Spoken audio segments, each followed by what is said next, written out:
Uh, Good afternoon to everyone present here.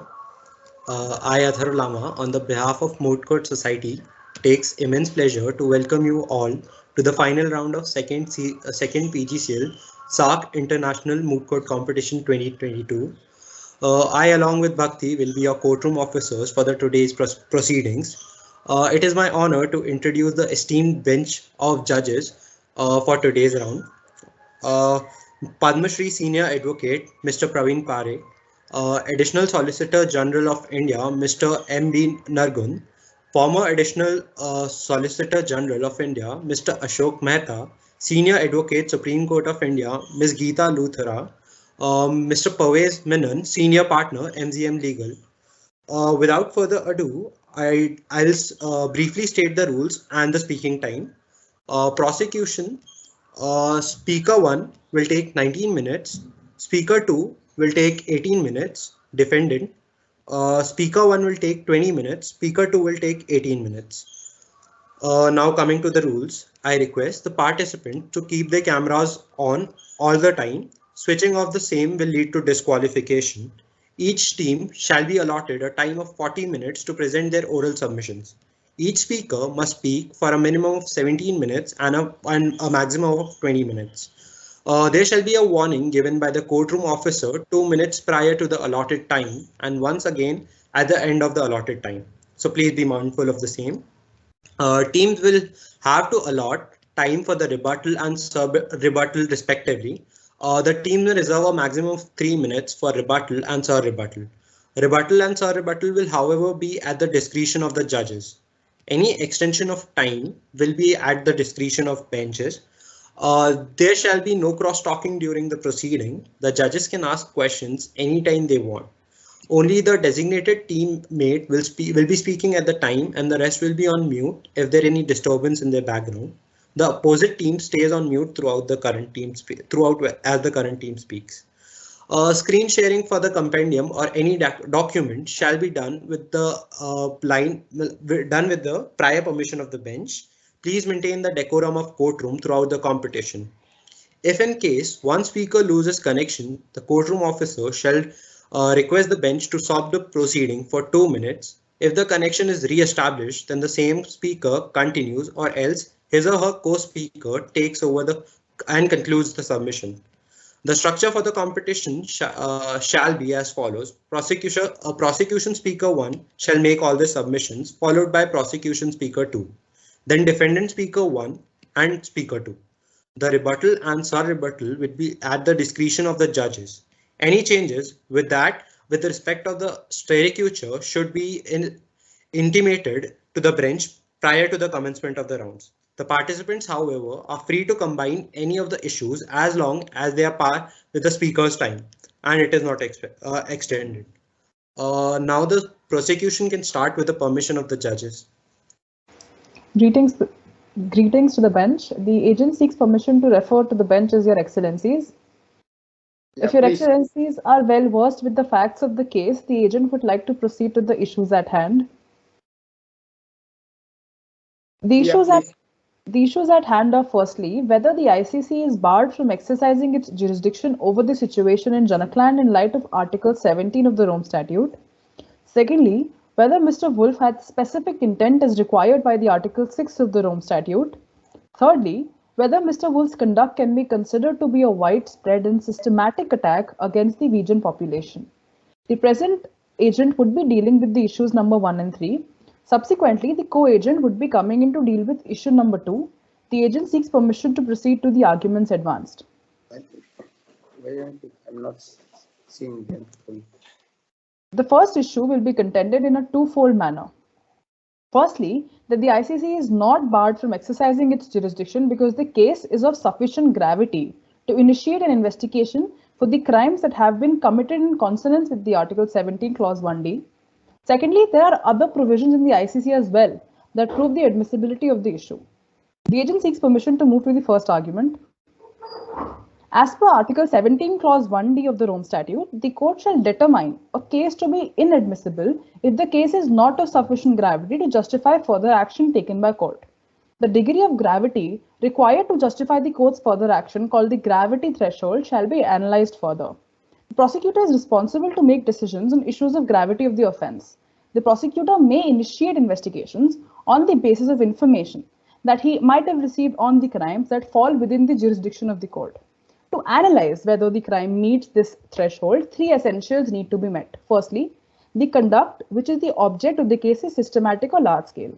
In this case, due to the magnitude of the crime and number of avoidable deaths, that is 60,000 people, that took in place in the state of Jharkhand, this essential stands fulfilled. Secondly, considering the position of the relevant person in the state to which he belongs, it is certain to consider that such person falls within the category of the most senior leaders of the situation under investigation. In this case, Mr. Wolf, being the Prime Minister of the country, holds the same office. And thirdly, the relevant person falls within the category of the most senior leaders suspected of being most responsible, which it does in the case of Mr. Timbers Wolf. Moving on to another aspect, it is essential to mention the principle of universal jurisdiction. Universal jurisdiction is a legal principle permitting a state to begin its criminal proceedings. However, the ICC operates on the basis of delegated jurisdiction from its state parties. The ICC possesses universal jurisdiction with the matters consisting war crimes, genocide, and other crimes against humanity, and is allowed to intervene in the matters where the Office of Prosecution deems necessary. Moving on to my second argument. It is contended that the ICC possesses jurisdiction to prosecute state member citizens for genocide, crimes against humanity, war crimes, and crimes of aggression, as mentioned in the Article 5 of the Rome Statute. In addition to this, Article 1 of the statute mentions that the ICC shall have the power to exercise jurisdiction over persons for the most serious crimes of international concern. As per the other provisions of Article 12 of the ICC, a state which is party to the statute is said to have accepted the jurisdiction of the court with respect to the crimes mentioned under Article 5. Another reason, Your Excellencies, why the ICC is not barred from exercising jurisdiction is because the prosecutor under Article 15 of the Rome Statute is empowered to initiate such investigation. It is hence concluded that the crimes that the Office of Prosecutor is holding Mr. Wolf's government accountable for in the state of Jharkhand consequently falls within the ambit of various articles, majorly including Article 17 of the ICC, thereby proving the jurisdiction of the ICC. The agent seeks permission to invite the co-agent to take up the next issue if Your Excellencies have no further questions. Greetings to the bench. The agent would be dealing with issue 2, whether Mr. Wolf had specific intent as required by Article 6 of the Rome Statute in a twofold manner. Firstly, the perpetrator had committed the crime of genocide, and secondly, the perpetrator had the intent to destroy in whole or in part that national, ethnical, racial or religious group as such, thereby concluding that the genocide of Ğ'in population was committed by Mr. Wolf with specific intent by deliberately inflicting conditions of life calculated to bring about their physical destruction. Moving on to the first argument that Mr. Wolf had committed the crime of genocide as he established the situation of intentional famine for the Ğ'in population of Jharkhand. This amounted to the commitment of crime of genocide as per Article 6C of the Rome Statute. Also, his act satisfied the contextual elements defined in the elements of crime.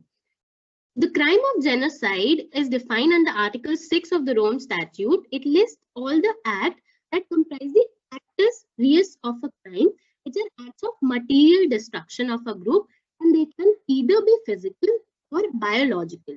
So the Article 6 clearly states. Let me ask you one question. If it was intended to kill only one community, then why would members of the other community, even one person, be allowed to die? Indeed, Your Excellency. For that question, as a crime such as big as genocide and crime against humanity, a perpetrator will always have the knowledge of his actions and will try to cover his intention through different acts. Now, in the same case, in order to hide that he wants to target a certain population, he let that intentional famine spread and spread in some other regions where only 5,000 deaths have occurred. in the ratio where in the Nanji region 60,000 deaths have occurred. So here he tried to hide the intention to showing in a way that the famine was a natural calamity, not that it was targeted. So here that's Your Excellency. If you are satisfied with the answer, may I move on to my argument? No, I'm saying in the same area also, people of the other, you call it population, whether you call it as community or whatever, people of the other population also die. Indeed, Your Excellency. Forget the other areas. Within that area also those people die. Indeed, Your Excellency. To answer that question, in the Nanji region, there can be no region in a country where only one specific religion resides. So when he wants to target a majority group through his actions or intentional famine, he focused Nanji region because there the majority of Nanji region resided. Now, when he targets that group, he already knew that it would kill the Andal people, and that would prove to the public that his acts were not intentional. And if we look to the ratio of how many people of other religions died in the Nanji, it is just by March 2020, and there were 15,000 deaths. Only 3,000 belong to other religion. And if by June 2020, 60,000 deaths occurred, only 10,000 were from other religions. The majority is still of the other religions. And as he was targeting a group which resided in a particular geographical area, which also comes under the term that he was trying to target a geographical area of particular religion. So for the mass, with the intention to target that particular group. What relief do you want from this court? Indeed, Your Excellency. So we want the relief that this court analyzes the evidence and state that this case is not should not be proceeded to the trial chamber and should end it here only. Okay.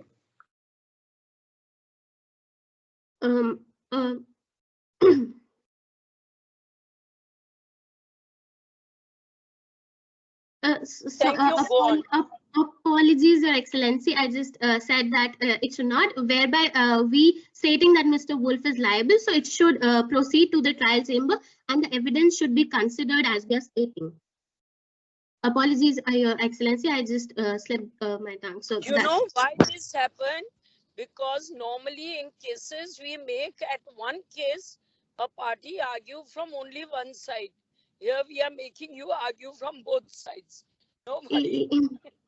Indeed, Your Excellency. Apologies for that. So yes, we want from this court that they consider the evidences provided by the prosecution and help us take this case to the trial chamber so that the Janakland and the Vajjan population receive what they should have received from the Prime Minister.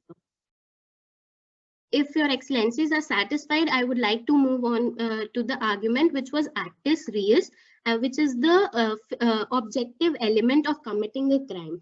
So Article 6. We can't tell you whether we are satisfied. We'll decide it on our judgment, what we decide. Yeah.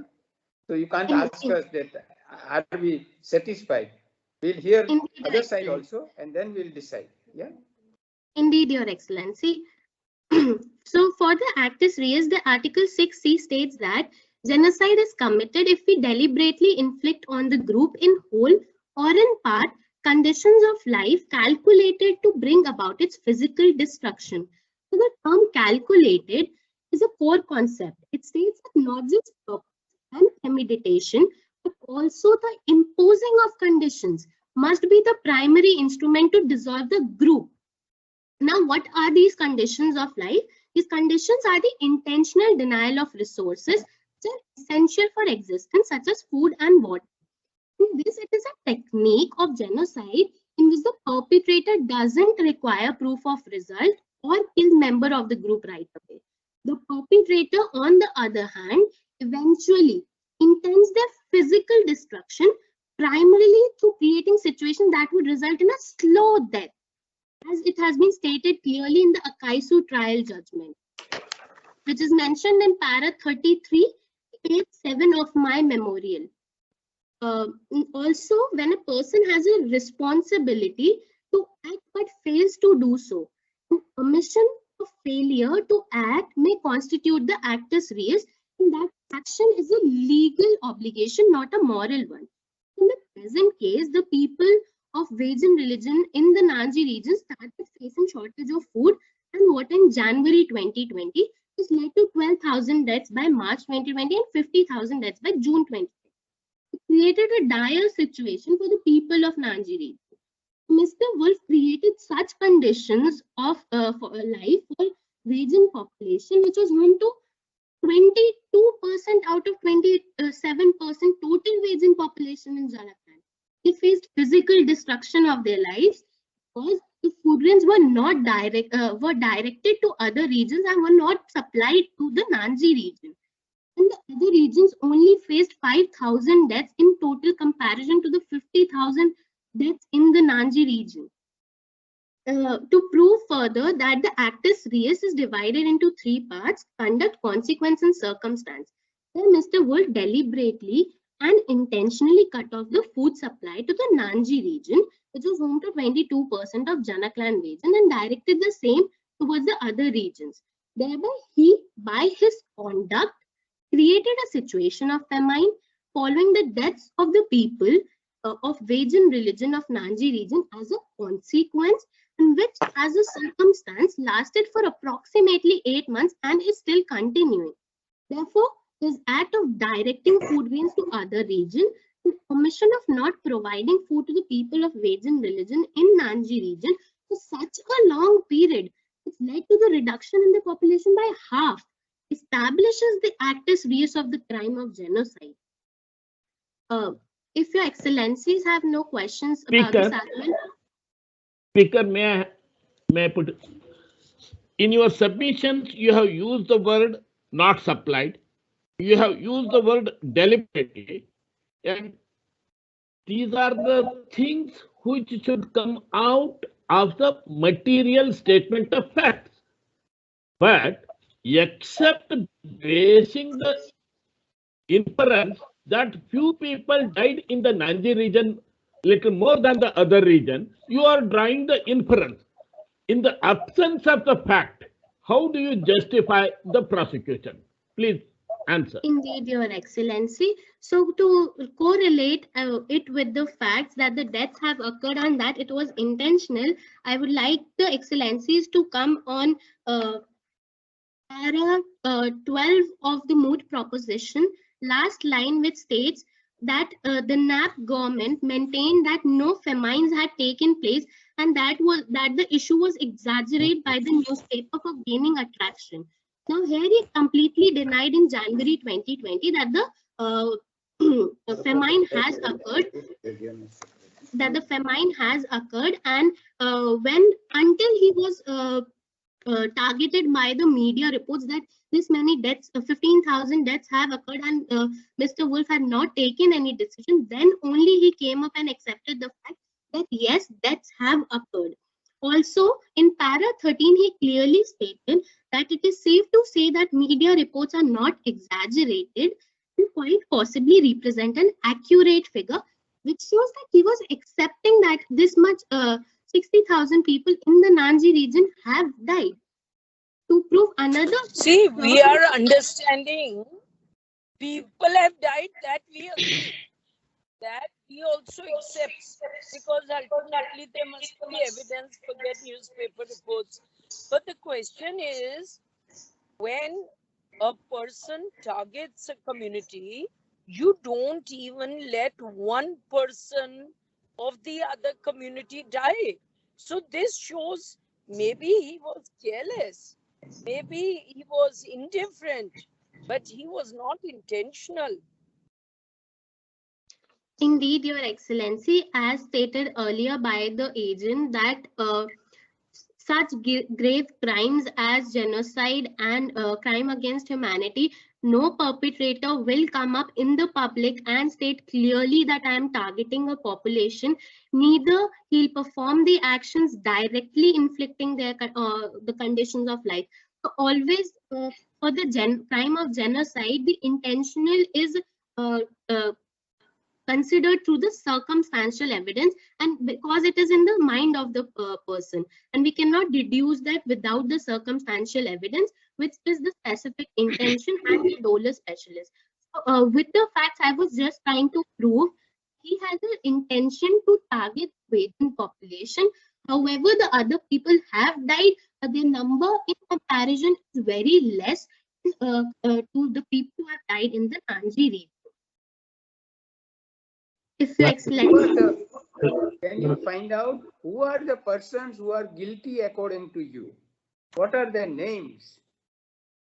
Indeed, Your Excellency. So we are charging a case against Mr. Wolf, Timmas Wolf, who is the Prime Minister of Jhanakland, and we are trying to hold him guilty for the crime of genocide and crime against humanity. Has the Prime Minister done anything? Has he committed any crime? Indeed, Your Excellency, that's what the council is trying to persuade, that the Mr. Wolf intentionally targeted a specific group, which group resided in the Nanji region and belonged to a particular religion. So he tried to target that group through the creation of an intentional famine. Where is unwillingness on the part of the Prime? Apologies, Your Excellency. Can you repeat? I'm repeating. How and in what manner you can say that it was intentional once he has willingly set up the committee to take proper action and find out the correct facts? So where is that unwillingness? Indeed, Your Excellency. Then it will be genocide. Indeed, Your Excellency, to prove the unwillingness, since he came to know about the genocide in March 2020, where the deaths were 15,000.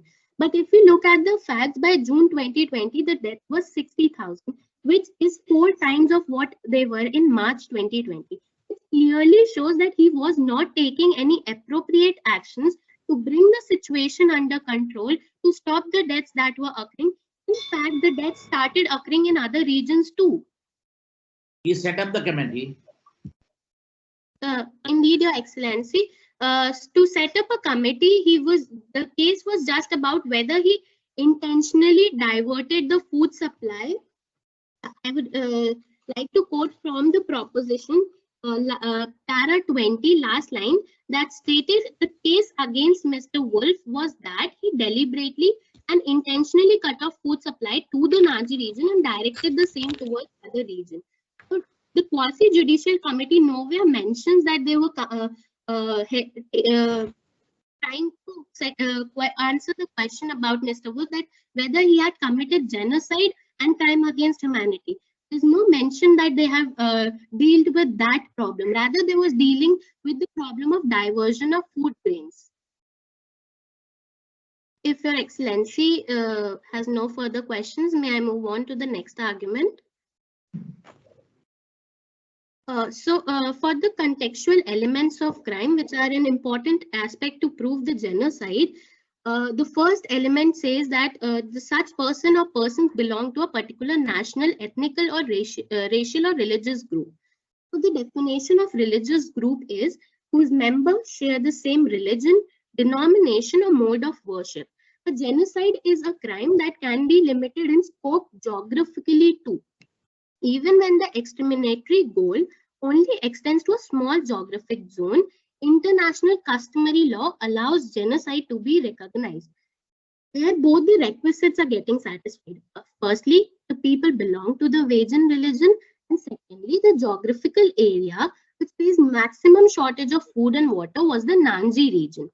The majority of the Vedic people, that is 22% of 27% total Vedic population, resides in the Nanji region. It shows that Mr. Wolf targeted a religious group which resided in particular geographical area Nanji and for committing the act of genocide. The second element of crime comes out that there was a manifest pattern of similar conduct. Since this is an objective qualification, it necessitates proving that he was aware of the consequences, and this intent can be deduced through words or actions he has performed. And the present case, as stated earlier, that famine started in January 2020, but Mr. Wolf acknowledged it in March 2020, whereby all the 15,000 people have already lost their lives because of the famine, and another 60,000 lost in the subsequent period. Now, if we look at the WhatsApp chats, Mr. Wolf had directed senior government officers to ensure that there were no food shortages for the Andal people, and to this end, he instructed them to divert the food supply chain from the Nanji region, specifically to the Andal people and other parts of Janak land, which is stated in para 21 of the Moot proposition. Thus, his act of creating a situational famine and not providing the Nanji Vajjan population food and water resources showed his manifest pattern of similar conduct, which continued since January till September against the Vajjan population of Nanji region. If your excellencies have no question about this argument, I would like to move on to the argument of specific intention. For the argument of specific intention, yes. Before coming to this court, did you discuss with the speaker number 1 as to what she will going to speak and what you are going to speak? Indeed, Your Excellency, we definitely discussed that. Yes. We definitely discussed that, Your Excellency. May I move on to my arguments? Yeah. Yes, please. So for the second argument, the perpetrator had the intent to destroy in whole or in part that national, ethnic, racial or religious group.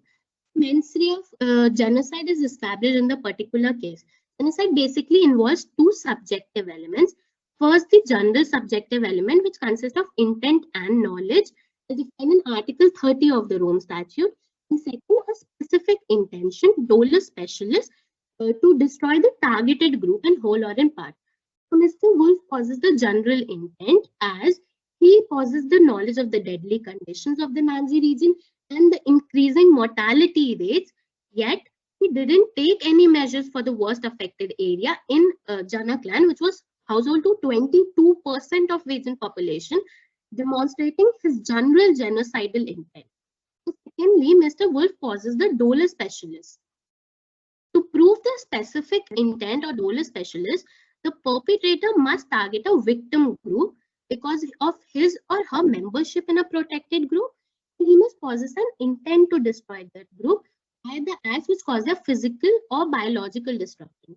Third point is that it should be in whole or in part. So he, as stated earlier by the agent, that he targeted the religious group of Vajjan religion and also which resided geographically in the Nanji region, in whole or in part. Now, in part requires the intention to destroy at least a substantial part of the group.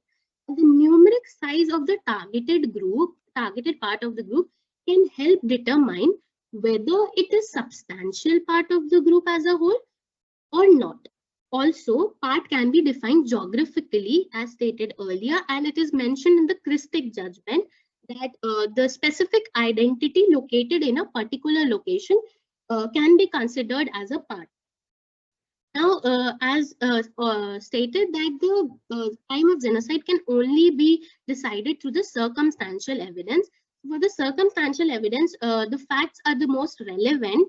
Here, when the situation of famine started in January 2020, as pointed out earlier, Mr. Wolf declined any such allegations that the famines are occurred, and he said that the media is trying to exaggerate the things. But then when he was faced with the number of deaths in March 2020, he accepted. And then also he stated that certain parts of Nanji region were experiencing mini-scale famines. Now, if the famines were mini-scale, how in a period of 3 months the number of deaths could have become 4 times of what it was initially.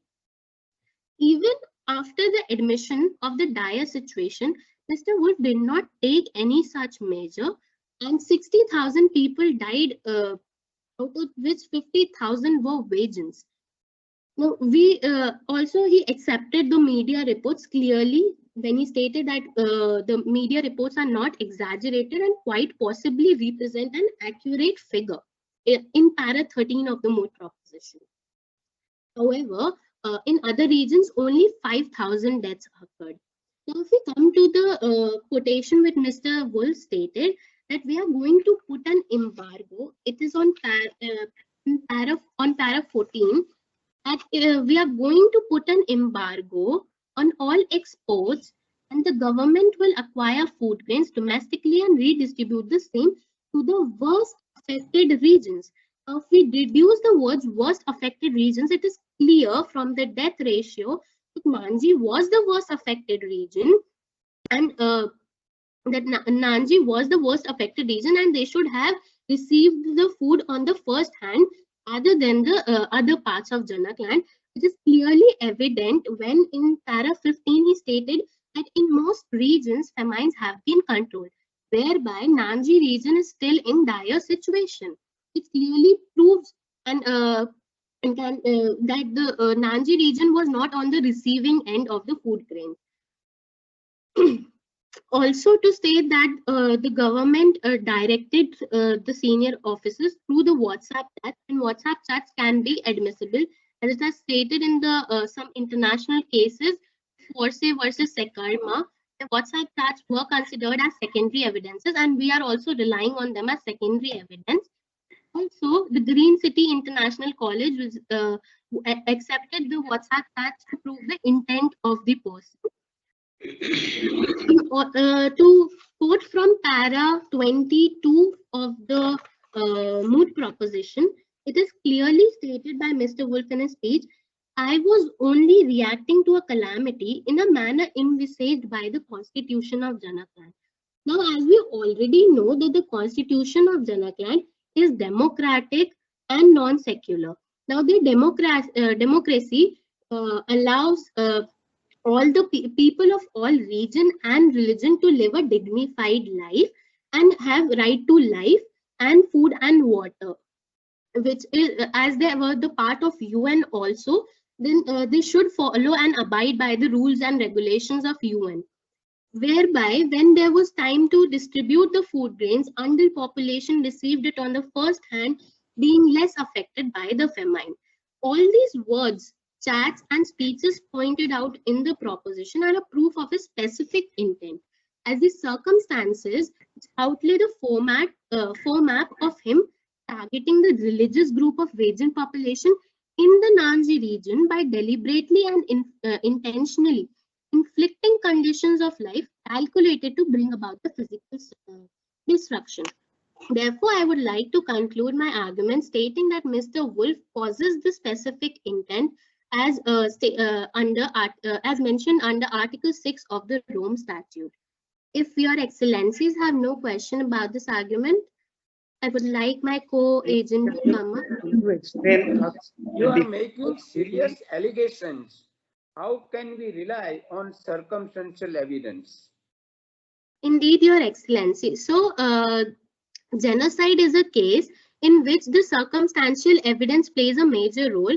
And it depends on a case-to-case basis how the perpetrator reacted to the circumstances, and it can never, the mens rea or the specific intention can never be determined directly from the person's mouth. He'll always try to conceal the fact and his statements to save himself from such grave crimes. So that's why the mens rea can only be stated through the factual analysis and the circumstantial evidence. Madam, can you explain the difference between famine and drought, a condition created as an act of God, and you are attributing mens rea to a prime minister of a country? So is famine and drought created by the prime minister is what you are saying, or how do you attribute mens rea otherwise to him? Indeed, Your Excellency. So the famine was created by Mr. Wolf intentionally. It had shown early signs, but he created it more worse for the people of Nanji region, as he then tried to control the situation, which could have been easily controlled by him. He showed deliberate incompetency to deal with the situations and tried to cover it with that he was incompetent to be the Prime Minister and incompetent to deal with the administration of the country. However, that incompetency was deliberate, and he tried to target the Nanji region, but he didn't take any serious actions to control the situation. If Excellency is don't have any further questions, I would like my co-agent to come up and take up the issue 3. Much obliged, Your Excellencies. It was honor pleading before this honorable court. The agent seeks permission to move to the third issue at hand. The third issue will be contended in a threefold manner. Firstly, it fulfilled all the required contextual elements of the crime against humanity under Article 7K as illustrated by the Q-Presic judgment. The agent seeks permission to screen share the valid paragraph of the same judgment. Requisite contextual elements of the crime that are needed is such as the attack was directed against a civilian population, the nature of the attack was widespread and systematic, the attack was carried out with intention and in furtherance of state policy. Secondly, it fulfills all the required objective elements. Thirdly, it fulfills all the required subjective elements. Moving on to my first argument. In order to prove a crime against humanity, it is necessary to establish certain essentials. Firstly, the attack was directed against a civilian population. An attack is defined as a course of conduct consisting of multiple commission of hostilities against a civilian population. It is essential for the civilian population to be the prime and objective target of the attack. In this case, a planned attack in the form of an intentional food shortage was created in an area which was dominated by people belonging to a specific religion, that is the Vijans. It was established by the Office of Prosecution that Mr. Wolf directed a senior government officer to ensure that Anders don't suffer food shortages, whereas the supply is cut off from the Nanji region. This course of conduct resulted in death of 50,000 Vijans out of 60,000 deceased in total. Secondly, the nature of the attack was widespread and systematic. In order to constitute a widespread attack, it has to be conducted on a large scale, resulting in a higher number of victims. In order to classify it as systematic, it must possess an organized, non-accidental, and a deliberate character. In this case, Your Excellencies, the attack carried out throughout a period of time consisting of 4 months of organized food shortage in the Nanji region led to the death of 50,000 Vijans, as mentioned earlier. In the end, Vijans were reduced by half as mentioned in the para 15 of the compromise. The magnitude therefore was large. The political objective behind it was the ruling party being loyal to the Anders and considering them their priority. It was done by diverting public resources and food from specific areas. Thirdly, the attack was carried out with intention and knowledge. It isn't absolutely necessary for evidence to prove the accused's motives as held by the Tadic judgment. It can be evaluated on an analysis of the case facts as well. The attack or hostilities might have been carried out due to personal motives. In this case, Your Excellencies, Mr. Wolf's intention was clear by the actions taken in the course of time that perpetrated an agenda against the Vijans and the devastation that followed. The WhatsApp chats illustrating the unofficial orders that were given are enough to conclude that the defendant had an intention for such an attack. Fourthly, the attack was carried out in furtherance of a state policy. For that, I'd like to highlight the Prosecutor versus Mudakumra judgment. A state policy needs to be an organizational change containing a pre-planned structure. The state policy was to plan and take all the measures that would lead to the shortage of food items and worsening of famines in the area dominated by Vijans, more specifically Nanji. Mr. Wolf's action and course of conduct created the objective of the policy explained, which was then carried out by the government subordinates. If Your Excellencies have no further questions, the agent seeks permission to move to the second argument, wherein the objective elements are fulfilled. Firstly, the conduct of Mr. Wolf is not included in any other crime against humanity under Article 7, Clause 1. An act must be incapable of being classified as another crime against humanity under Article 7, Clause 1K in order to be classified as other inhumane act. The shortage of food and life sustenance essentials caused by the ruling party does not expressly come under the purview of elaborated crimes under the Article 7 Clause 1 except for the Article 7 Clause 1K. For example, this crime won't fall under the ambit of murder because murder focuses more on an individual than a community. Moving on to the second part of the same argument. Secondly, the conduct of Mr. Wolf is of similar character to the other crimes against humanity under Article 7(1)(k). It is because other inhumane acts are identical to the character of denying the victims essential survival items such as food. Moreover, this conduct served as a grave human rights violation, which is identical to Article 7, Clause 1K. Lastly, by the very facts of the case, it can be established that such a breach of human rights is not in consonance with the international customary law, therefore falling under the purview of Article 7, Clause 1K. If Your Excellencies have no further questions, the agent seeks permission to move to the third argument, wherein all the subjective elements are fulfilled. Firstly, the perpetrator must have an intention. I have a question. The Prime Minister is elected by people. How can you make such allegations against the Prime Minister without evidence? Indeed, Your Excellency, we seek to clarify that the Prime Minister is definitely elected by the people of the country, but when he was elected and when he came into the power in 2019, firstly, the situation was not that grave with regard to famines, but the country was still suffering through unemployment and resource depletion. And when that time of the government, which was ruled by all Jalapnan's Workers' Party, failed to administer such issues, that's when National Annual Party was voted into power because it provided hope that they would fix the situation. It was just, we found out in the due course of time that they led to worsening of the situation for a specific community that did not constitute the majority at the first place. Much obliged, Your Excellency.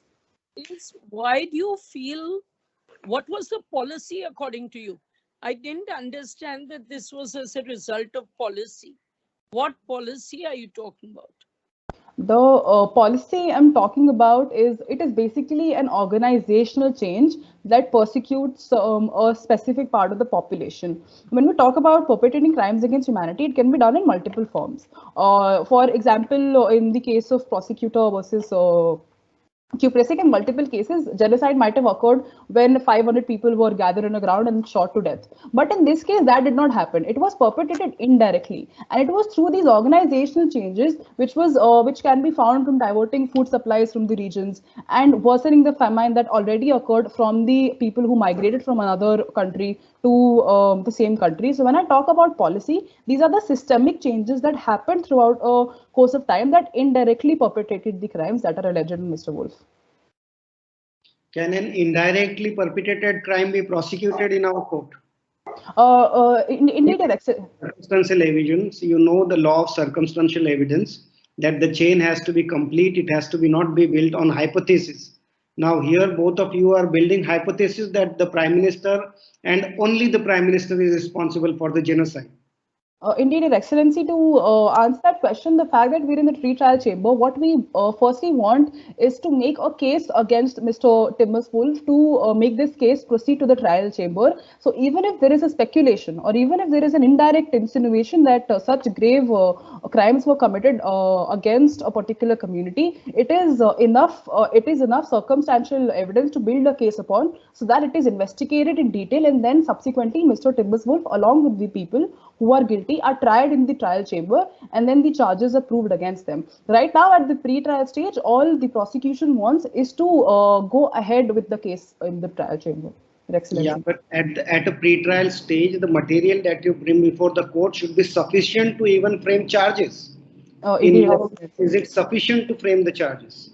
Indeed, Your Excellency, it is sufficient to frame the charges because what we can conclude from the evidence is a pattern that the Prime Minister had, that time to time proved that he had an agenda against the religion that was not in the majority, and how he wanted to persecute them, let it be as stated earlier, let it be from deriving them from the food or not acknowledging their deaths, and eventually when WhatsApp chats were found wherein a government subordinate was directly told to just make sure that the supply is cut off from Nanji. So these are the reasons that indicate towards the same. The agent seeks permission to move to the third argument. Firstly, the perpetrator must have an intention to inflict a grave injury or suffering to a human body with the means of inhumane set of actions. In this case, Mr. Wolf intended to cause such injuries with the actions he committed, including acting oblivious to the famine in the initial days, followed by depriving a certain set of people from food who did not belong to the majoritarian religion. Secondly, the perpetrator must be aware of the factual circumstances establishing the character of the act. As it is evident, Mr. Wolf was completely aware of the same.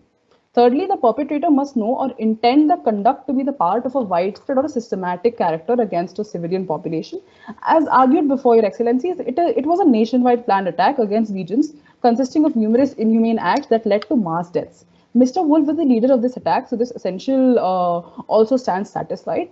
Therefore, it is concluded that Mr. Wolf's conduct can be considered to be a widespread and systematic attack against the region population. If Your Excellencies have no further question, the agent would like to move to the prayer. Wherefore, in the lights of the issues raised, arguments advanced, and authorities cited, the prosecution respectfully requests this court to hold that the ICC is not barred from exercising its jurisdiction over the situation in Janakland in the light of Article 17 of the Rome Statute, reaffirm that Mr. Wolf, as a matter of fact, had the specific intent as required by Article 6 of the Rome Statute, declare that Mr. Wolf's conduct can be considered to be a widespread and systematic attack against the region population, and confirm the charges against the accused leading to his trial. Much obliged, Your Excellency. The agents rest their case. It was a pleasure arguing before this honorable court. Thank you. Agent seeks permission to approach the bench. Agent seeks permission to address the bench collectively as Your Excellencies. Team Code 522 shall be representing Mr. Wolf in the case of Prosecutor versus Tidmus Wolf of Janakland.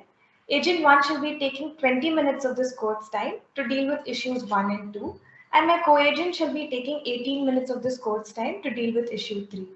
Subsequently, Excellencies, agent seeks permission to present compendiums whenever necessary by sharing the screen. Agent shall be presenting 3 facts prior to starting the arguments, Your Excellencies. The 3 facts that furthers the defendant's case is that Janakland has historically been a region prone to famine, war, and instability. A quasi-judicial investigation was conducted by the state of Janakland, and Mr. Wolf has taken necessary steps to control the famine.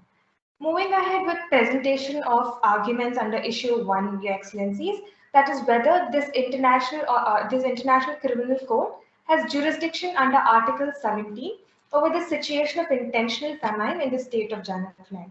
Your Excellencies, it is pertinent to note Article 17 of the Rome Statute, Your Excellencies. My researcher will be sharing the Rome Statute, Your Excellencies. The chapeau of Article 17(1) state adopts a negative connotation of the word admissibility. Thereby, Your Excellencies, for a case to be admissible, none of the elements should be fulfilled under Article 17, Clause 1. However, the same has not been established by the prosecution, Your Excellencies. It is further stated that the defense shall be arguing that the case against Mr. Wolf is not admissible before this honorable court in accordance with the same article of the Rome Statute, not just under one subclause, but under 2 subclauses, Your Excellencies. The first aspect is that the prosecution of this case before the International Criminal Court violates the principle of complementarity, and the second aspect is that the necessary threshold of gravity is not met. Addressing the primary principle of complementarity, Your Excellencies, it is pertinent to note that the International Criminal Court does not have primary jurisdiction over national authorities, but merely complementing it, thereby respecting the sovereignty of the states, Your Excellencies. Sovereignty is one of the most important aspects in international law, whereby the entire Rome Statute is designed to encourage states to exercise their jurisdiction, Your Excellencies. It is pertinent to note, Your Excellencies, that the government has taken necessary steps and has established a quasi-judicial committee as clearly stated under Clause B, subclause B, that is, that a case has been investigated by a state which has jurisdiction over it, and the state, in the instant case, has decided not to prosecute the person, which has also been stated here in the Rome Statute, Your Excellencies. Your Excellencies, it is pertinent to know. No, but the question being, if you are trying to investigate a prime minister, what possibility can you say is the possibility of someone indicting him within the state? So really, there is no meaningful prosecution by the state. Your Excellencies, Your Excellencies, it is necessary to consider the object and scope of the Rome Statute in applying it, Your Excellencies. The national jurisdictions have the highest authority, and sovereignty of the state comes above everything, Your Excellencies. It is well within the national jurisdiction to look into matters, whether it is the Prime Minister, a head of a state, or any other individual who has committed crimes, Your Excellencies. Thereby, first preference must be given to the national jurisdiction, Your Excellencies, and it is further going to be established that this investigation was conducted in a manner that is acceptable by the International Criminal Court, Your Excellencies. Moving ahead, Your Excellencies. The investigation, madam, was tainted by the fact that the Prime Minister, before the investigation, has briefed the media that, he is confident that he will come out clean of it and he would be given a clean sheet out of the investigation. So there was a preconceived prosecution committee appointed as a sham. Your Excellencies, the statement made in the media could be one of the predictions by Mr. Wolf, Your Excellencies, because Mr. Wolf was aware of the fact that he has not taken policy decisions with an intent to discriminate on the basis of religion, Your Excellencies. And it is also further noted that the quasi-judicial investigations are not a sham. That was conducted here isn't a sham, Your Excellencies. It was conducted in a manner that is acceptable before the International Criminal Court as well, Your Excellencies. If we consider, Your Excellencies, the preliminary investigation addressing the validity of quasi-judicial investigations, Your Excellencies, Article 17(1) Clause B also just uses the word investigation. So it is well within this particular article that the investigation was instituted. Your Excellencies, according as stated in para 12, citation 22 of our written submissions, the preliminary investigations carried out by truth commissions such as the Israeli Khan Commission of Inquiry into the 1982 Sabra Satila massacre was also considered state action, Your Excellencies. It was with regard to the killing of the Palestinian and Lebanese Shia by the militia, Your Excellencies. Furthermore, it is also taken into consideration when an investigation has been initiated to grant amnesty, which is also a non-judicial. In the Palestinian case, was it by a quasi-judicial body? Indeed, Your Excellencies, it was a non-criminal. The argument that the agent is trying to make is that a non-criminal body is well within the jurisdiction of the Rome Statute to try the cases at the national level, and that cannot be a ground to come before just to state that the case should be tried in front of the International Criminal Court, Your Excellencies. So, would you agree that it has enough gravity? No, Your Excellencies, the agent also disagrees that there is sufficient gravity in the instant case, Your Excellency. There are two aspects to prove the elements of gravity that was established by the trial chambers. First is that there must be either systematic or large-scale conduct on part of the person conducted. No, forget the person for a minute. Do you think by itself, without indicting the Prime Minister, maybe somebody X was responsible, is it an act of gravity?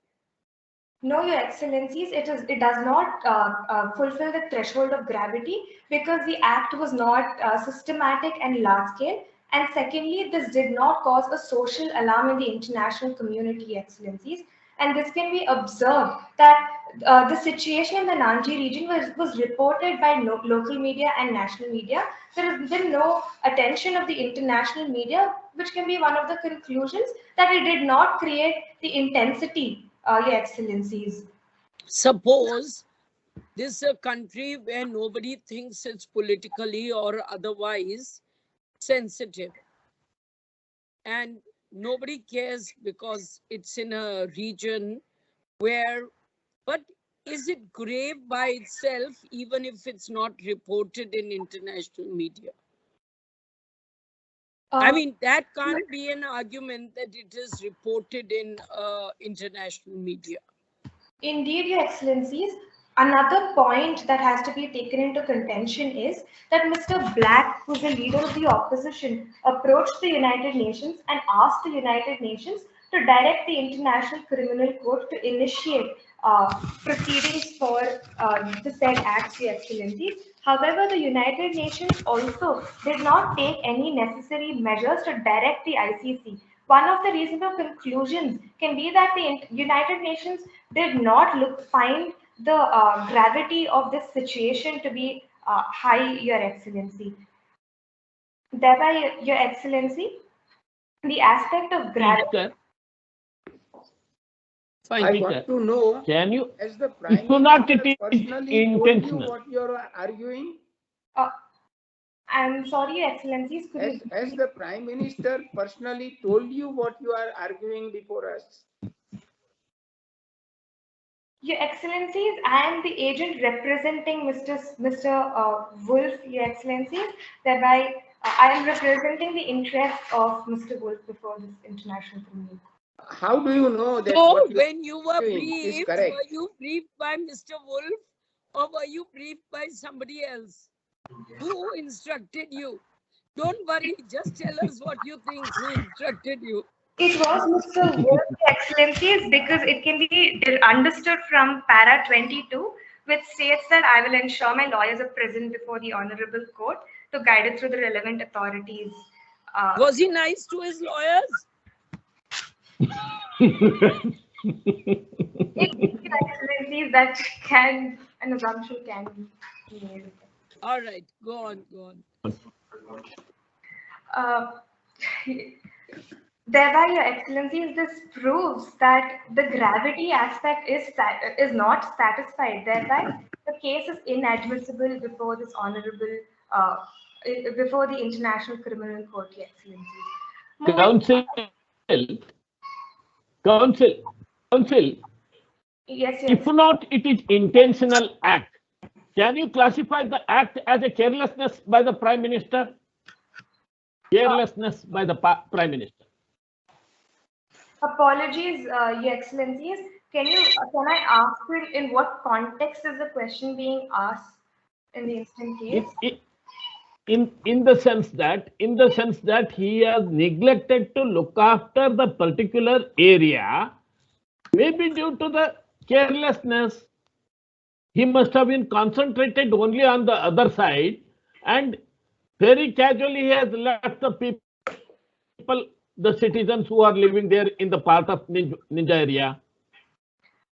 Indeed, Your Excellencies, it is pertinent to note that that is not the case. That is not what has happened in the instant case, Your Excellencies, because Mr. Wolf is doing everything in his capacity, and the same has been established through the various paragraphs from paragraph 13 onwards, Your Excellencies, that Mr. Wolf has taken necessary steps to look into the matter in the Nanji region, Your Excellencies. Go ahead with your submissions. Indeed, Your Excellencies. The last point with regard to admissibility is, Your Excellencies, that this case, the same subject matter of this particular case that is before the ICC has been tried by the quasi-judicial committee, and the same can be inferred from paragraph 20, the second line, which stated that a quasi-judicial committee was set up to investigate the matter, and it released its report discarding the statements of the Office of the Prosecution. It is pertinent to note para 18 of the Moot proposition to see what were the statements of the Office of the Prosecution. The Office of the Prosecution had initiated investigation towards genocide of regions and crimes against humanity. Thereby, the subject matter is also the same, and the case is inadmissible before the Honorable Court, Your Excellencies. Moving ahead to issue 2, that is whether Mr. Wolf has specific intent as required under Article 6 of the Rome Statute. It is stated that Mr. Wolf does not contain dolus specialis, Your Excellencies, and he did not have the intention to destroy any group which is an essential element of genocide. Your Excellencies, referring to para 28 of the memo, for the presence of dolus specialis, the motive and method employed is a very important role in determining intent, Your Excellencies. Your Excellencies, it is necessary to note in the instant case to consider that this region is predominantly torn by famines, and the famine seen in 2020 was one such coincidental famine, Your Excellencies. Thereby, it is not an artificially created one, Your Excellencies. Furthermore, it is necessary to consider that Mr. Wolf did not have any discriminatory intent. And in the case of jealousy, the court held that the intention must be destroyed the group as a separate and a distinct entity, and not merely some individuals because of their affiliation to a particular member of the group, Your Excellencies. Your Excellencies, it is also pertinent to note, if Mr. Wolf had the deliberate intention to deliberately bring about physical destruction of the entire Gheg community, Ghegs resided in other parts of the state as well, and they weren't restricted only to the Nargund region. Thereby, Your Excellencies, conditions that bring about destruction of life, apologies, Your Excellencies, had to be imposed in other parts of the region as well, Your Excellencies. Your Excellencies, another aspect that is important to highlight in the instant case is the validity, is the ambiguity presented by the media reports, Your Excellencies, on which the prosecution has based its entire claims, Your Excellencies. Your Excellencies, it is pertinent to note that the Nanji region housed only 22%. I will take you through the population and population division in the state of Jharkhand, Your Excellencies. It is stated that there were 5 lakh people residing in the state of Jharkhand, of which 27 people were Ghegs. That is, 27% of 5 lakh is equal to 1,35,000, Your Excellencies.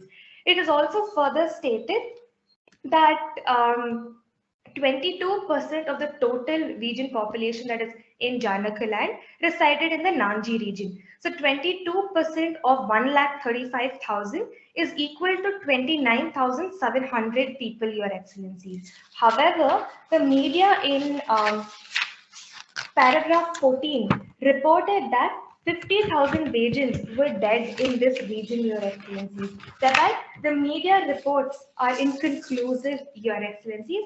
This which collectively establishes any lack of dolus specialists and actus reus under Article 6 of the Rome Statute, as there was no deliberate infliction of conditions that is calculated to bring about physical destruction of life in whole or part. Additionally, the prosecution has failed to prove the existence of genocide beyond reasonable doubt, since the existence of genocidal intent should be the only reasonable conclusion.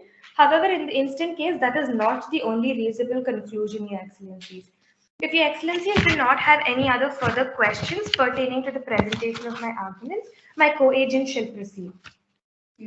All right. It was a pleasure arguing before this court. Yes, please. Permission to approach the bench. You are the last speaker. You are the yes, Your Excellency. Now, all 4 counsel are women lawyers. Yes, Your Excellency. Men lawyers are not competent in this country. Your Excellencies, both men and women are equally competent, Your Excellencies. But there is not a single men lawyer arguing in this matter. Women are more competent, Mr. Parikh. They are saying both are equally competent. Women are just slightly more competent. No, but there is not one man. All four are women. So it seems that men are not competent. Your Excellencies, although the speakers are women, a part of my yes, because they have got the team. They have reached the top. Okay. We are judging the best. We may have to ask for reservation. So we have to judge best out of the best. It is most difficult. Yes. Your Excellency, if I may move on to the presentation of my arguments. Please. Much obliged, Your Excellency. Your Excellency, agent number 2 for the defense will be dealing with issue 3 by asserting that Mr. Wolf's conduct cannot be considered as a systematic and widespread attack against the Asian population. In the instant case, Your Excellency, the acts of Mr. Wolf was merely reactionary in nature to the ongoing famine, and the number of deaths reported by the media and evidence procured by the office of the prosecutor is inconclusive. Your Excellency, the first term of my argument will be dealing with how the acts of Mr. Wolf does not amount to a systematic and widespread attack. Your Excellencies, under Article 7 of the Rome Statute, an attack becomes a crime against humanity only when the acts enlisted under the said article take place in a systematic or widespread nature. Only crimes with either by magnitude and savagery or by their large number or by the fact that there was a similar pattern that was applied at different times and places which endangered a community amounts to a systematic and widespread attack, Your Excellencies. Your Excellencies, furthermore, the term widespread has a quantitative meaning referring to the scale of the attack, and it excludes isolated inhumane act committed by the perpetrator. Furthermore, Your Excellencies, the jurisprudence of the ICC further indicates that the widespread element is neither assessed strictly quantitatively nor geographically, but must be based on individual facts. Your Excellencies, in the instant case, Mr. Wolf was reacting to the culmination of conditions that pre-existed even before his tenure, Your Excellencies. It is pertinent for this court to note that Mr. Wolf only came into power in 2019. But however, the conditions of famine existed from the year 2012 itself, as clearly given in the fact matrix. Mr. Wolf was reacting to the culmination of conditions that pre-existed, Your Excellencies.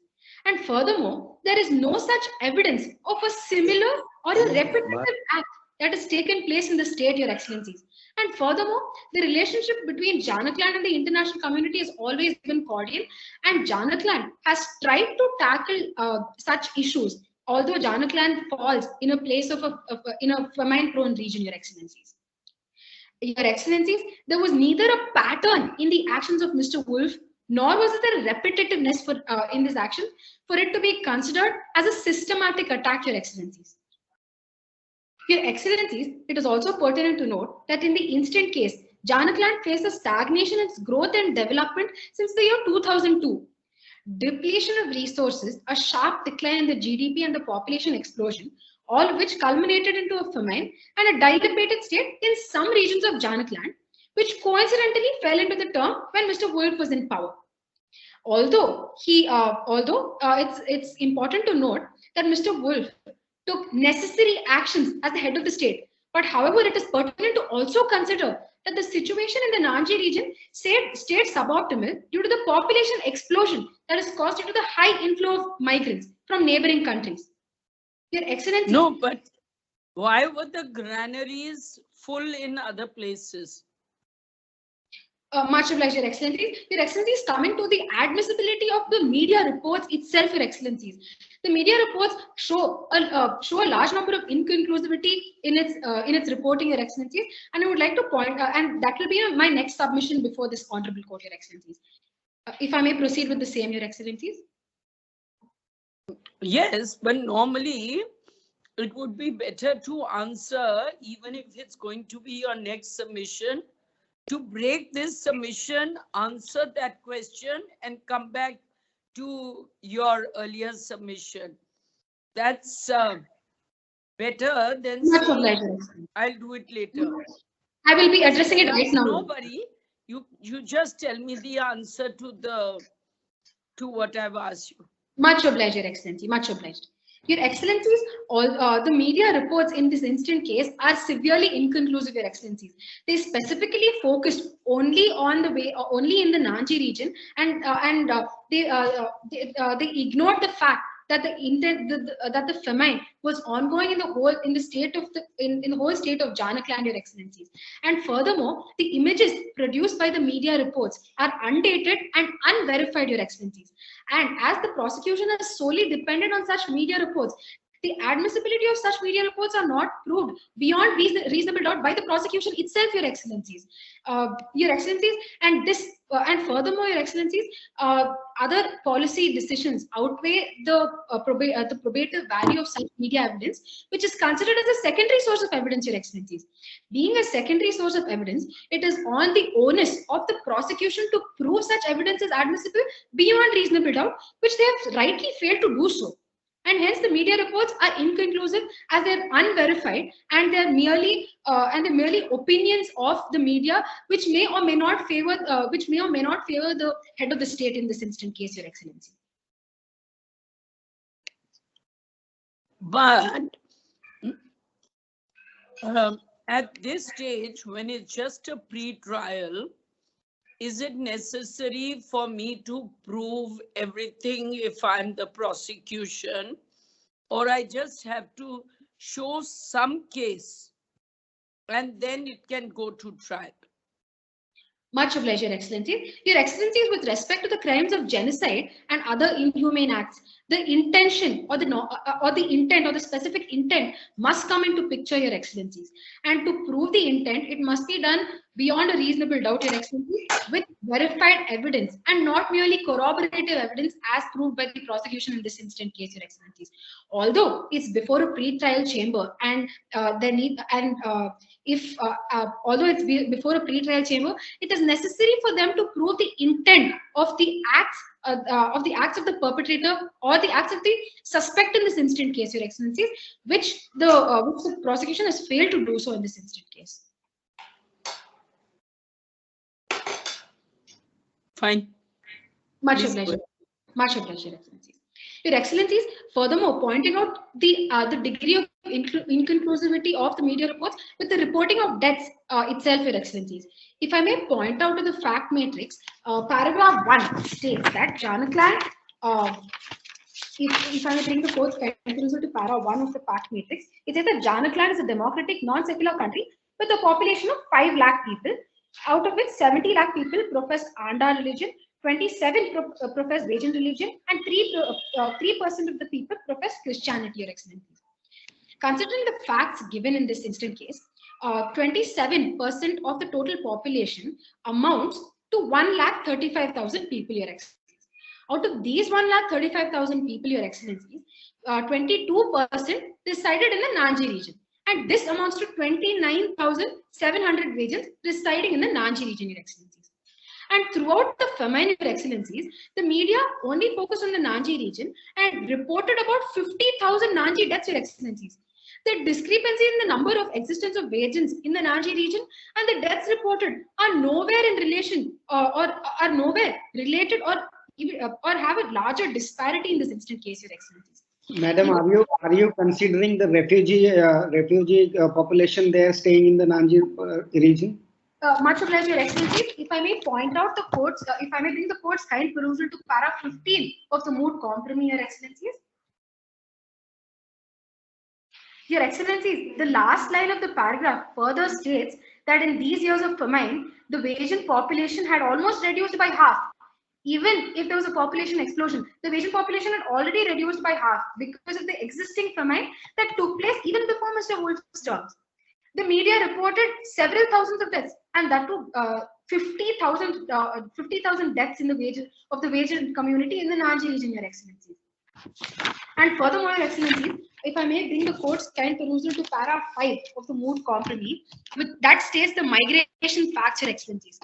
The population rose from 22 to 27%, Your Excellencies, which furthers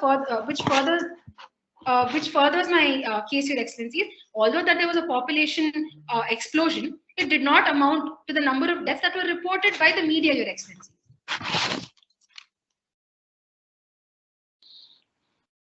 Your Excellencies, if I may proceed further. Much obliged, Your Excellencies. The miscalculation and over-reporting of wage index can be inferred as inconclusive evidence with respect to the magnitude of the situation as portrayed by the media, Your Excellencies. Furthermore, Your Excellencies, the prosecution asserted that this was the case of an intentional famine, Your Excellencies. But in the instant case, it can also be seen that various Andals also died due to the famine that existed, even because of the famine that existed due to several external factors of which Mr. Wolf has no control over. Although Mr. Wolf promised that he would take necessary measures, he placed an embargo and ensured that he would further distribute food resources to all the parts of Jharkhand, Your Excellencies. Furthermore, Your Excellencies, the prosecution has depended on media reports and WhatsApp chats without proving its admissibility in the instant case. Your Excellencies, media reports and WhatsApp chats are merely corroborative evidence or are a secondary source of evidence, Your Excellencies. The inconclusiveness of the probative value of WhatsApp chats failed to prove the elements of knowledge, intention, and deliberate nature of the acts for it to be characterized as a systematic and widespread attack, Your Excellencies. Your Excellencies, as it is well aware that in consonance to Article 64 Clause 9, Article 64 Clause 9 and the rules of evidence being 63 and 64, that the court has discretion to admit any form of evidence, Your Excellencies. But this comes with the proviso being that it must have a probative value over the prejudicial value, Your Excellencies. It must have an access to the instant case, Your Excellencies, and it must be proved to show the knowledge and the intention, Your Excellencies. The prosecution in the instant case, Your Excellencies, has failed to prove the admissibility of the WhatsApp chat, Your Excellencies. Merely the probative value of the WhatsApp chats the prosecution has merely proven the probative value, Your Excellencies, without addressing the issue of the admissibility first in this instant case. Your Excellencies, the trial chamber must determine the prima facie value of the evidence against the suspect. How do you prove a WhatsApp chat? It's a question which even we are confused about. So you tell us, how do you prove a WhatsApp chat? Your Excellencies, that is rightly my contention in this instant case, Your Excellencies. No, but I'm asking you, forget them. How would you prove a WhatsApp chat? Your Excellencies, there is no instance before the ICC chambers or the trial chambers where they have accepted WhatsApp chats as a digital form of evidence, Your Excellencies. Your Excellencies, open source of evidence have been accepted, Your Excellencies. But although the ICC is of the discretion to consider the admissibility of WhatsApp chats, considering the probative value and the nexus, Your Excellencies. There is no hard and fast rule that bans the inclusivity of WhatsApp chats within the body of evidence. But however, the probative value must outweigh the prejudicial value that it may have, that may hinder the process of a trial in this instant case. Great. If I may proceed, Your Excellencies. Much obliged, Your Excellencies, much obliged. It is the degree of probativeness that justifies the admission of the evidence, Your Excellencies.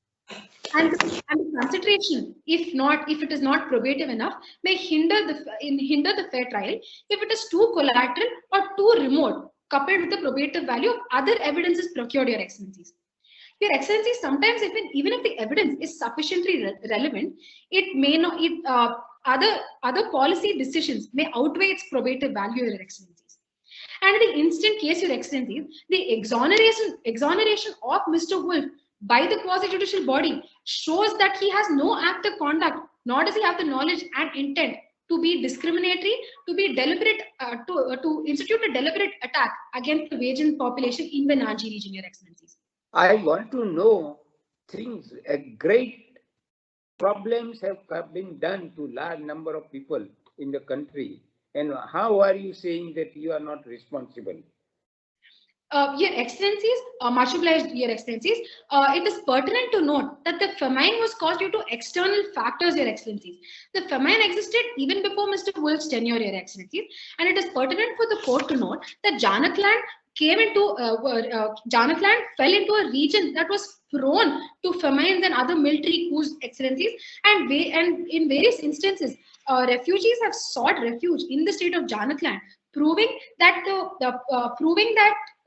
government in the instant cases have ensured to tackle the situation as and when required, Your Excellencies. And furthermore, there was no intention to kill one single community in this instant case, Your Excellencies. As it is seen, the famine that is caused due to external factors has caused death in other communities as well, including the Andals in the instant case, Your Excellencies. But did you not support one party and acted against another party? Your Excellencies, coming to para 2 of the fact matrix, the Constitution enshrines that the Andalian population and their interests will be protected. My second contention is that the prosecution has failed to prove beyond reasonable doubt that there was a deliberate attack against the ensure population, Your Excellencies.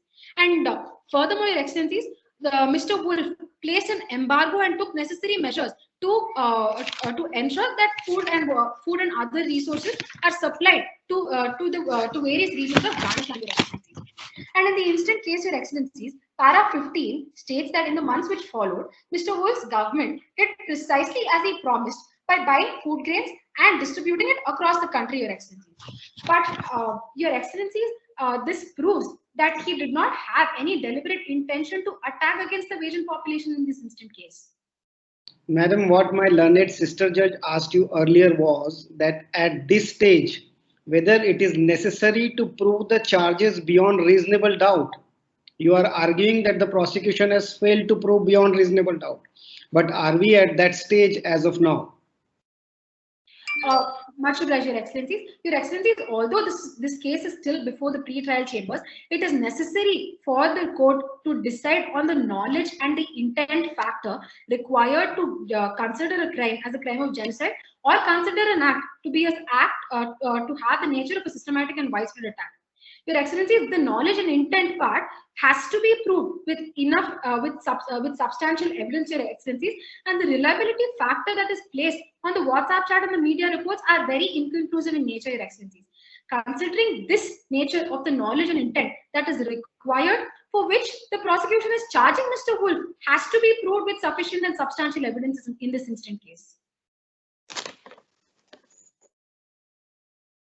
And Your Excellencies, it is required for there to be some ground to initiate the trial, Your Excellencies, which is rightly the reason why we're here before this pre-trial chamber at this very instant, Your Excellencies. Is it not the responsibility of you, your clients, to see that there is no such large number of people dying in your country?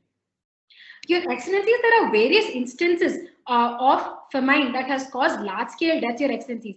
Your Excellencies, but pinning the blame on one such person does not amount as a fair and pinning a blame on one such person is fair and unjust on that person, Your Excellencies. Due to the factors, considering that the famine was caused due to external factors that already pre-existed.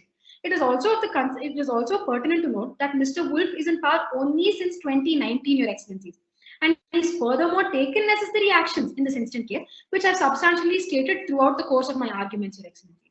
Although that Your Excellencies, as the head of the state, we grieve the deaths of various of the Ghajin people and the Andalians equally, Your Excellencies, and we've also taken necessary measures, Your Excellencies.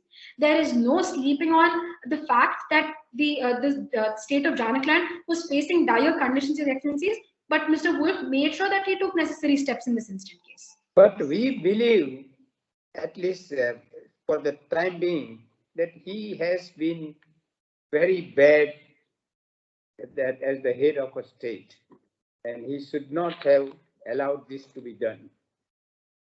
What do you say? Much obliged, Your Excellencies. Your Excellency, the famine that was caused was beyond control of Mr. Wolf in this instant case. What was in his control was to take necessary measures to curb the existing famine or the existing dire conditions, which he did to the level and to whatever extent he could in this instant case, Your Excellency. Is he going to contest next year also? Your Excellencies, that depends. Your Excellencies, the facts are silent on that matter, and it's up to my client to decide that if he wants to contest next year. You better advise them that we judges think that he should not contest next time. Your Excellencies, it's the vote of the people that matters in this instant case to elect the leader or to elect the head of the state. Your Excellencies, it is left up to the population of Jharkhand to decide if Mr. Wolf becomes the next Prime Minister or not. No, what you are telling us, we don't matter.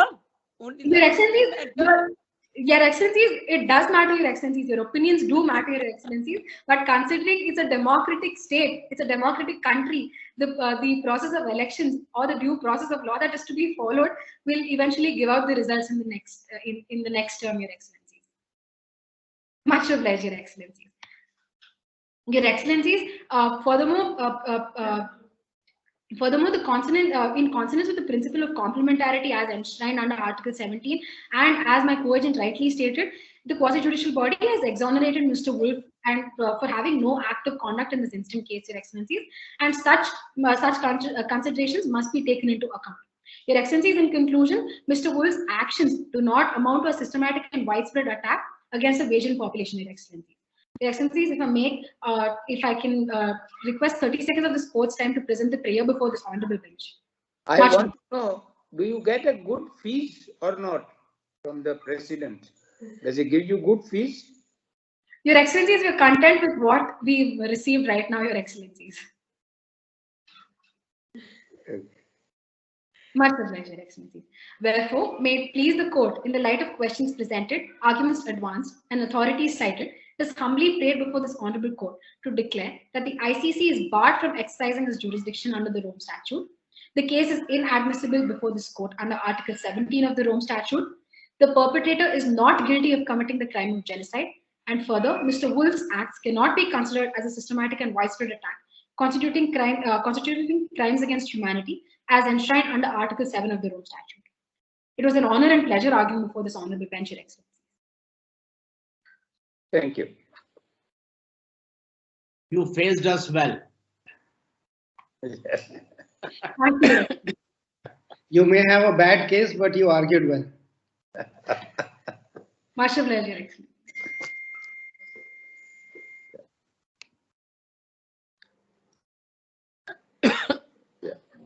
Now what happens? You do take a break and then do a rejoinder, or you do it immediately? No, ma'am. Participants are requested to go forward for the rebuttal or not. Are the participants interested in rebuttal? This is the time you can go forward with the permission of the judges. Yes. Excellencies, my opposing learned agent, Speaker 1, mentioned in her statement of jurisdiction that they appointed a quasi-judicial committee, and the quasi-judicial committee exonerated Mr. Wolf. Now, first of all, the committee was formed only when the Office of Prosecution, that is the ICC, intervened in this matter. Just after 2 days, when Office of Prosecution intervened on 10th September, after 2 days, 12th September, they formed a committee. If they could have formed a committee on easy terms, why didn't they do it before? Also, Jharkhand, being a democratic country, have the independence of judiciary. So why didn't they took this case through a trial to exonerate Mr. Wolf rather than taking it through the quasi-judicial committee, which was set up by the government and Mr. Wolf himself? It can show that he was somewhere influencing that committee to give the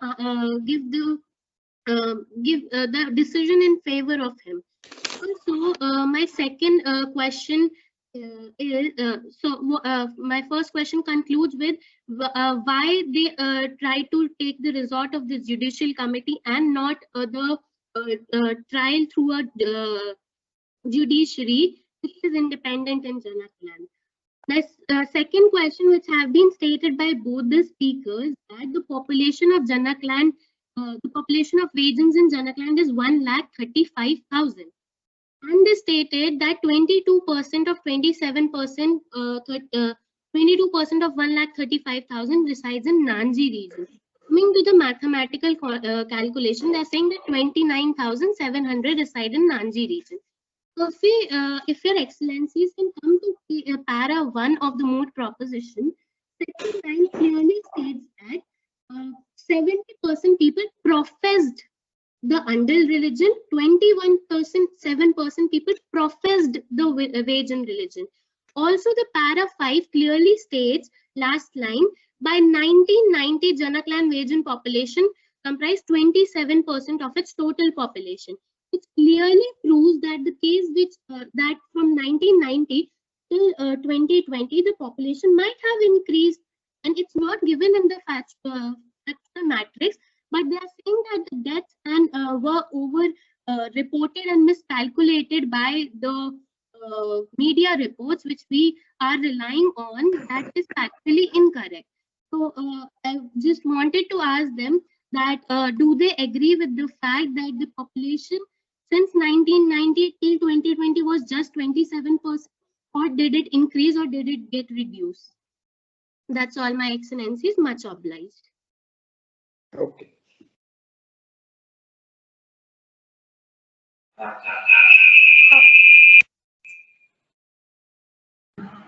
Addressing the questions raised by the prosecution, Your Excellencies, dealing with the manner in which the investigation was initiated, Your Excellencies, it is pertinent to note that the Rome Statute does not bar or does not place any limit on the time aspect, Your Excellencies, and it is also necessary to note that this was a famine situation that Mr. Wolf was dealing with, Your Excellencies. It was only in para 17, that is on 1st September, that the aspect of discrimination came into picture. It was only when Mr. Black pointed out that there has been some element of discrimination, people started looking at the famine from the lens of discrimination. Thereby, there has been no delay, and even if there is a delay, there is no bar under the Rome Statute for that aspect, Your Excellencies. The second, answering the second question raised by the prosecution, Your Excellencies, the Rome Statute merely mandates an investigation clearly under Article 17(1)(b). It says an investigation must be conducted and then must be prosecuted. However, if the state decides not to prosecute, the same cannot be questioned before. The same cannot be questioned by the Rome Statute. The only grounds on which the ICC can question this investigation is under Article 17, Clause 2, Your Excellencies, and the prosecutor has not made any case stating that there was some amount of unwillingness or inability on behalf of the state of Janakland to investigate, Your Excellencies. They investigated and they decided not to prosecute, which is well within the Rome Statute and the International Criminal Code. Therefore, it is not admissible, Your Excellencies. Do you think this court does not have the power to find out whether they have a right or they don't have right? Your Excellencies, in regard to what aspect, Your Excellencies? The aspect of investigation, is that the question? No, yeah, we are now, investigation is all over. Now we are deciding finally as to what decision should this court take. So do you think we as the court not right to take a decision against your client? Indeed not, Your Excellencies. That is not what the agent is trying to imply. It is well within this court's jurisdiction to determine if the case should be taken ahead or not taken ahead. The agent's argument is merely with regard to the admissibility aspect, Your Excellency. And we are claiming that this case should not be admissible and the ICC should determine that they should not move ahead. The ground on which prosecution claims that the manner of investigation was inappropriate cannot be considered is what the agent is trying to establish, Your Excellencies. The ICC is well within the bounds, and that is why Mr. Wolf has also sent his lawyers to represent Your Excellencies. The court can absolve him and state that no charges must be filed, Your Excellencies. Your Excellencies, answering this next aspect, Substantiality may not be in relation to number, but the overall size of the group in relation to the whole group, Your Excellencies. And it is also pertinent to note with regards to the number that was presented. It was stated that in para 15, it is clearly stated that in these years of famine, the population has almost been reduced by half. Thereby, Excellencies, the current stats available is from the fact sheet has been used, and the fact that the years of famine and the has reduced the population as it has been considered, and the mathematical calculations are presented, Your Excellencies. That's all, Your Excellencies. It was an honor arguing for this. Madam Speaker, what you just said is actually, in a way, you have perhaps contradicted yourself, because what you said was, according to 17, that we don't have jurisdiction because the state has taken, has been seized of the matter, and once the state is seized, then we should not look at it. Now you are saying that we have jurisdiction. Indeed not, Your Excellencies. There is a differentiation between the aspect of jurisdiction and the aspect of admissibility. The defense is not contending that the International Criminal Court does not have jurisdiction, Your Excellencies. It is well within the jurisdiction of ICC to consider this matter under Part 2 of the Rome Statute, Your Excellencies. However, this case is not admissible before the ICC, is what the agent is trying to establish. Right. Thank you. Thank you. Much obliged, Your Excellency. Thank you. If the judges don't have any further question, I request the judges to give feedback to the participants. Parikh Saab denge. Yes. Well, I'm extremely happy. You argued very well, and I'm very, very happy. And I wish all the best to you, and hope to see you argue in the courtroom after you become an advocate. Wish you all the best. Very good. You are doing extremely well. Mr. Memon, you? Yes, ma'am. Why don't you talk to them? Yeah. So all the students, firstly, congratulations for reaching the finals of this moot court competition. It's in itself an achievement for all of you, immaterial of who wins today. Both of the teams were excellent. The fact that you are in the finals and you have come so far by winning the other teams in the semi-finals and quarterfinals is a proof enough that you are good enough to be in the finals and are winners individually, all of you. And we are happy with your preparations. We are happy with your memos that we read yesterday and the way you argued. However, there are some things that you would learn during the course of your career when you come to the courts, as to the decorum of the court, the way you answer the court queries, and the way you use the court citations.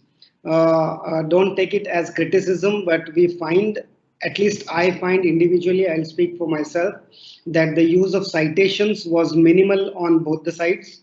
We would have been happy if you would have relied on more citations while arguing or making out your case.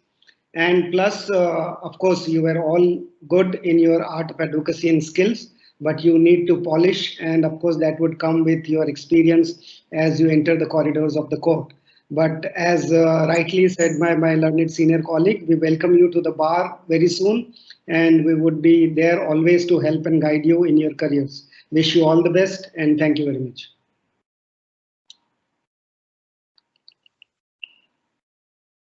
Yes, madam. You want me to speak? I Yes, thought you have enough women for a day. So, it is welcome, because all my whenever I am made president, most of the women all vote for me. So it is no thanks to the fact that we get lovely dhokla and khanvi and all that in the ladies' bar room. No thanks to that. Huh? It is independent. Oh, this is a secret. This is a secret. So, frankly, I think you've done excellently. I remember many years ago when I went to my first moot court, and at that time there were very few moot courts. They were just sort of beginning. So I went to my first moot court in Chandigarh, and it was very exciting, because in college in LSR, I debated a bit, but the debates used to be about subjects which were very esoteric. So, you know, this house believes in the air is thin or the air is not thin. And for me, it was very difficult to just keep talking without there being any base to talk about. So when we came to moot courting, you were talking about something passionately, whether for or against the proposition, but at least you were talking about something solid. And I enjoyed that very much. And I hope that while you're working hard, which I'm sure not only did you work hard, you probably rehearsed and have had last 15 days to a month sleepless nights. I hope you all have also enjoyed the experience and liked it, and to have made it into the team in all your colleges itself is such a challenge, because I see my nephews and other young people in front of me who just to get on the college, that group of everybody itself is such a challenge, that you made it in the first 10, 20 that your team gets to go. So it's very nice. And always try answering the judges when they ask you the question. Although it does break our flow, we do it only to break your flow. Let me tell you, our intention is to somehow be difficult and mean, and we succeed in it. That's why we keep doing it all the time. But the idea is just to, because in court, this is what's going to happen to us. And we are going to be asked a question which we haven't really prepared. You people have prepared this very much, but sometimes our preparation is not as excellent as yours. So we are taken off guard. Anyway, wonderful to have you people here. I think Mr. Mehta is there and Mr. Nargund is there, and maybe they would, I've sort of usurped some time. Thank you, guys. It was very nice. Nargund ji. Nargund ji. Well, the additional Solicitor General, you have the preference of audience. And I think I'm seeing him on screen after 30 years or something, or 25, 30 years. I mean, that time Yes, it was please. off screen, but. Come on. Number one, I congratulate the organizers for having kept us so alive. So far as the participants are concerned, all four are excellent players in the game. They have proved to be the best. Really, you have put us in a crossroads, how to select the best amongst the best. That's all I could say. The three speakers have already given a certificate, and it is a practice that we should not supplement more reasons. In its entirety, I agree with my co-panelist and congratulate all of you. Thank you. Thank you very much, please. Well, friends, I'm the last, but still, there are few things which still I will like to say. Sir, last is always the best. Thank you. Well, all are excellent. Not to say that someone somewhere missed something.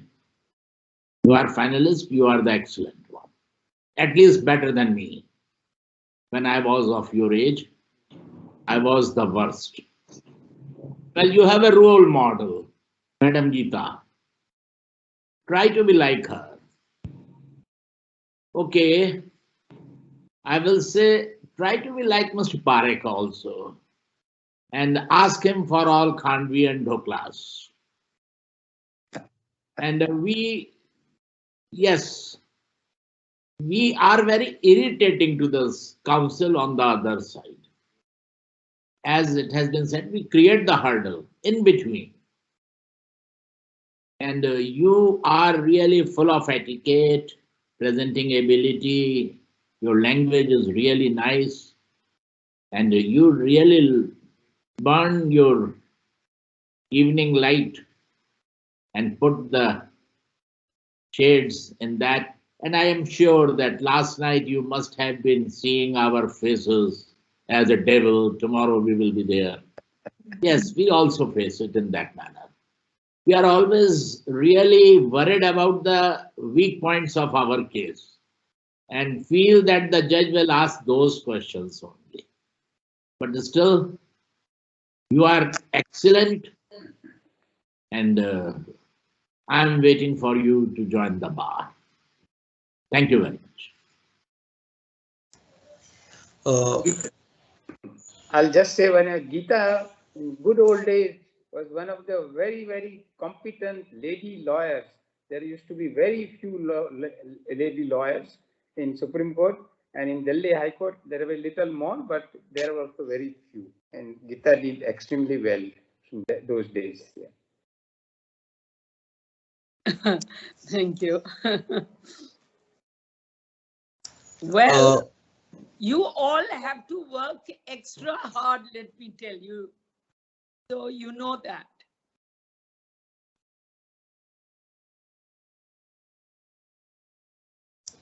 So should we do the marks now? How ma'am, I'll continue.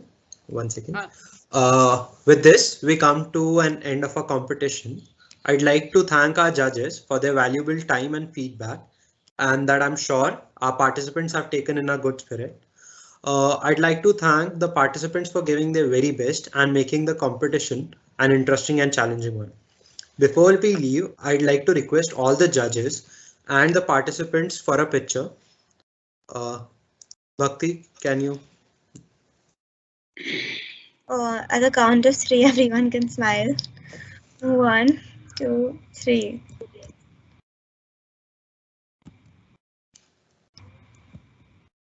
It's done. Thank you.